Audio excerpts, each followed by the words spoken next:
Tatagal ito, 6 years gagawin itong subway train station dito.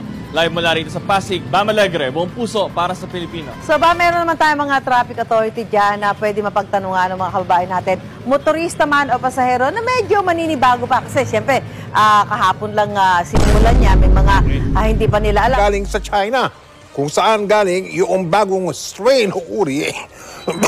Excuse me po. Hindi po yung coronavirus. Sa mga kaso ng Delta variant dito sa ating bansa.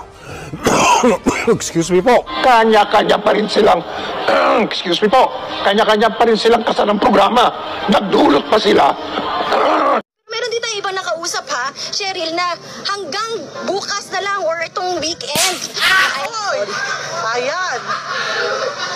So hanggang weekend na lang yung kanilang stay. Pinanindigan ni dating Pangulong Rodrigo Duterte ang kanyang war on drugs sa investigasyon ng Senate Blue Ribbon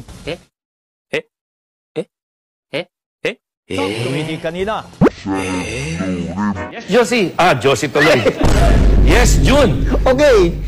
June, yung ating wind map,